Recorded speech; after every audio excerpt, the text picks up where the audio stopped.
जन कल्याणकारी शिविर में केंद्र राज्य कोऑर्डिनेशन का संदेश। सांसद कार्तिक चंद्रपाल और 2 मंत्रियों ने इस्लामपुर जाकर सेवाओं का जायजा लिया। रायगंज के एमपी कार्तिक चंद्रपाल ने एडमिनिस्ट्रेटिव एक्टिविटीज और पब्लिक सर्विस एक्टिविटीज की जानकारी लेने के लिए उत्तर दिनाजपुर जिले के इस्लामपुर में लगे पब्लिक वेलफेयर कैंप का दौरा किए। उनके साथ school education state minister Kaushik Chaudhary और स्टेट मिनिस्टर बिराज बिस्वास भी थे। आज पब्लिक वेलफेयर कैंप के दौरे के दौरान एमपी और दोनों मंत्रियों ने कैंप के अलग अलग काउंटर्स पर जाकर डिटेल में पूछा कि सेंट्रल और स्टेट गवर्नमेंट की अलग अलग स्कीम्स का फायदा आम लोगों तक कैसे पहुंचाया जा रहा है। उन्होंने कैंप में आए आम लोगों से बात की और उनकी प्रॉब्लम सुनी और ये भी जानने की कोशिश की कि सरकारी सर्विसेज मिलने में कोई मुश्किल तो नहीं आ रही है। दौरे के दौरान उन्होंने अलग अलग गवर्नमेंट डिपार्टमेंट्स के स्टॉल्स पर जाकर संबंधित अधिकारियों से बातचीत की। उन्होंने पब्लिक वेलफेयर कैंप के जरिए सरकारी स्कीम्स और सर्विसेज को आम लोगों तक और ज्यादा आसान बनाने की पहल का स्वागत किया। उन्होंने ये पक्का करने पर भी जोर दिया कि सेंट्रल और स्टेट गवर्नमेंट की अलग अलग लोगों से जुड़ी स्कीम्स का फायदा लोगों तक जल्दी और ट्रांसपेरेंट तरीके से पहुंचे। एमपी कार्तिक चंद्रपाल ने कहा कि ऐसी कैंप आम आदमी के घर तक सरकारी सेवाएं पहुंचाने में बहुत अहम भूमिका निभा रही हैं। वहीं दोनों मंत्रियों ने भी जन कल्याण कैंपों की गतिविधियों पर संतुष्टि जताई और प्रशासन के कर्मचारियों से लोगों के हित में लगन से काम करते रहने का आग्रह किया। जन कल्याण कैंपों में एमपी और दोनों मंत्रियों की मौजूदगी से आम आदमी में उत्साह का संचार हुआ। कैंपों में आए कई लोगों को उनसे सीधे बात करने का मौका मिला और उन्होंने अपनी अलग अलग मांगी और समस्याएं बताईं। प्रशासनिक हलकों का मानना है कि ऐसे दौरे केंद्र और राज्य की विकास कार्यक्रमों को लोगों तक और बेहतर तरीके से पहुंचाने में अहम भूमिका निभाएंगे। দেখুন, অনেক আশা মানুষের। অনেক দিন ধরে 15 বছর একটা সরকার ক্ষমতায় ছিল। আপনাদের এদিকে লাল বাতি নীল বাতি সব বাতিই ছিল, কিন্তু বাতি শুধু ঘুরে গেছে, কাজ কিছু হয়নি। যার জন্য আজকে এত বছরের একটা পৌরসভা, সেখানে কোনো উন্নয়ন নেই। তার সাথে সাথে আমরা শুধু শুনেছি সব হাসছে, হাসার কোনো জায়গা নেই মানুষের দুঃখে। এখনই আপনারা বললেন যে চুরি হলে আমরা পাই না, এই পাই না, সেই পাই না। অলরেডি আমাদের ল মিনিস্টার বলে দিয়েছে। আমরাও টোটাল সিস্টেমটাকে সাজাচ্ছি যাতে আগামী দিন মানুষ তার ন্যায্য বিচার পায়।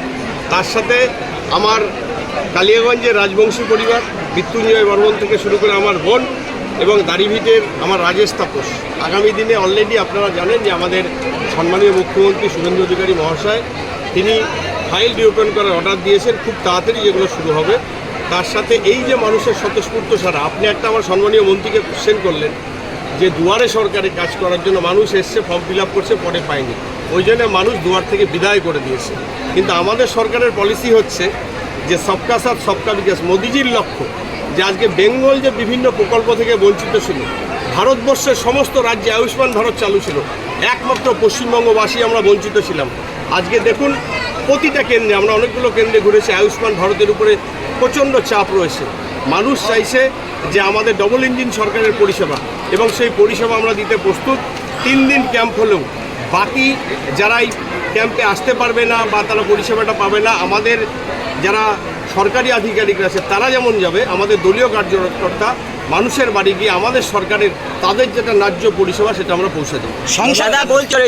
অবশ্যই আমরা করেছি যে আমার দলের নাম বা আমি সাংসদ বা আমার বিধায়ক মন্ত্রী রয়েছেন তাদের নাম ভাগে আমাদের সাথে যোগাযোগ করুন, আমাদের প্রমাণে যোগাযোগ, ইমিডিয়েট অ্যাকশন নেব। মানুষ তোলাবাজির বিরুদ্ধে রায় দিয়েছে, সেই রায়কে মান্যতা দিয়ে আমরা কাউকে এই কাজ করতে দেব না, সে সরকারি ক্ষেত্রে হোক যে কোনো ক্ষেত্রে হোক। এবং তার সাথে সাথে যারা নাম ভাঙানোর চেষ্টা নেবে তাদের বিরুদ্ধে কঠোর শাস্তি হবে।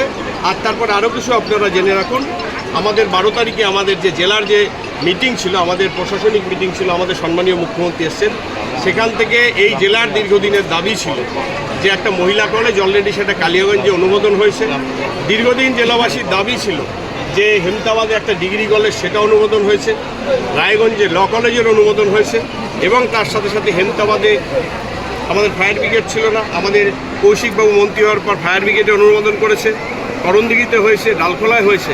এবং তার সাথে সাথে আমাদের জেলায় এখনও অবধি কোনো ট্রাইবাল স্কুল নেই, সেটাও অলরেডি মুখ্যমন্ত্রী ঘোষণা করে দিয়েছেন, খুব তাড়াতাড়ি হবে।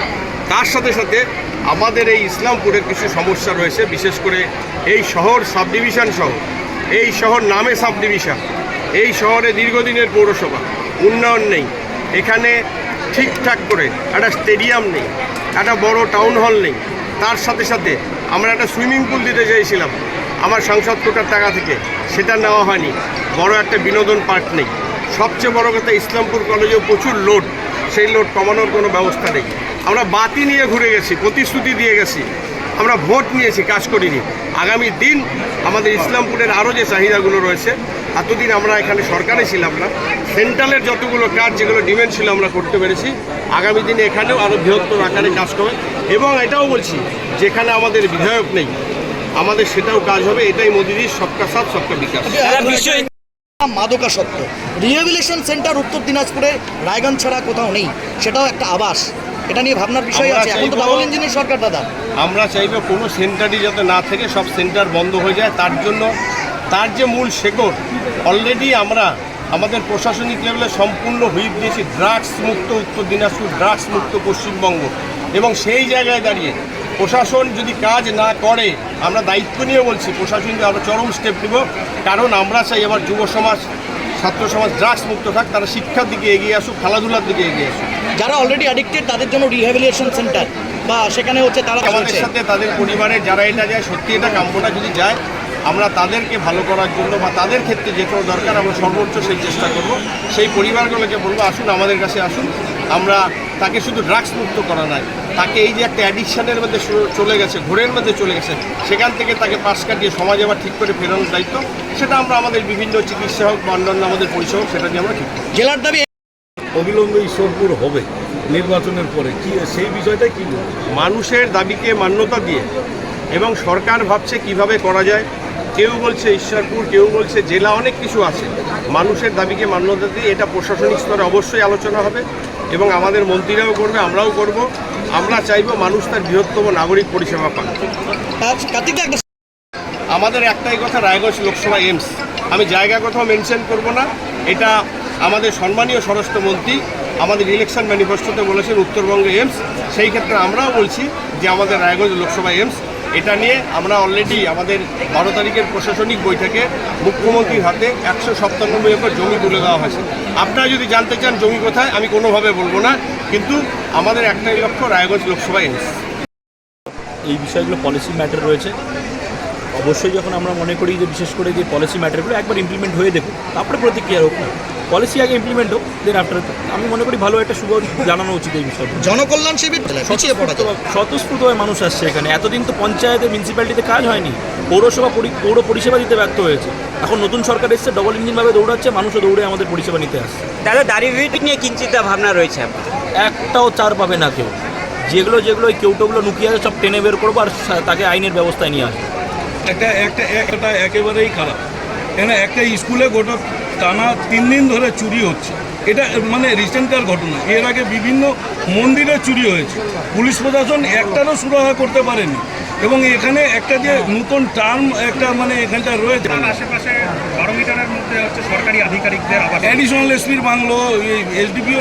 ইসলামপুর আজকের ঘটনা নয়, ইসলামপুরের এই দীর্ঘদিনের এই রোগটা অনেক আগেকার। আমরা খুবই ইমিডিয়েটলি অ্যান্টিডোট রেডি করছি, সেই অ্যান্টিডোট ইমিডিয়েটলি দেওয়া হবে, সেখানে দপ্তরে দেওয়া হবে। সেই অ্যান্টিডোটের মাধ্যমে সেই পরিষেবাগুলো আমরা ইমিডিয়েটলি পৌঁছাবো। আর তার সাথে পুলিশ প্রশাসন, আইনের শাসন, যে আইনটাকে এতদিন যে পালন হচ্ছিল না, বিভিন্ন রাজনৈতিক আইনগুলো পালন হচ্ছিল, সেটা বন্ধ করে এখন যেটা ভারতবর্ষের আমাদের সাংবিধানিক আইন যে আইনগুলো রয়েছে সেগুলো পালন হবে। এটা আপনি ইমিডিয়েটলি পাবেন।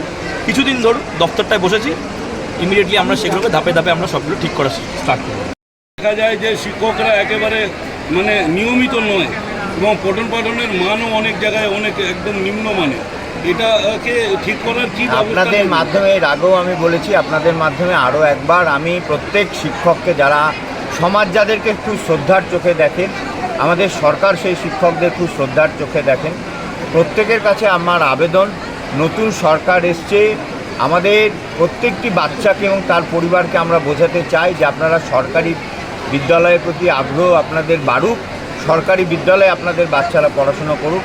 সেই জন্য আমি সমস্ত শিক্ষক শিক্ষিকাদের কাছে আবেদন রাখবো, আপনারা এই বাচ্চাদের আগ্রহ এটা তৈরি করান, বিদ্যালয়ে পড়াশুনো আরও কী করে ভালো করা যায় সেটা ভাবুন। সরকার সবসময় সমস্ত কিছুর জন্য আপনাদের সাথে থাকে।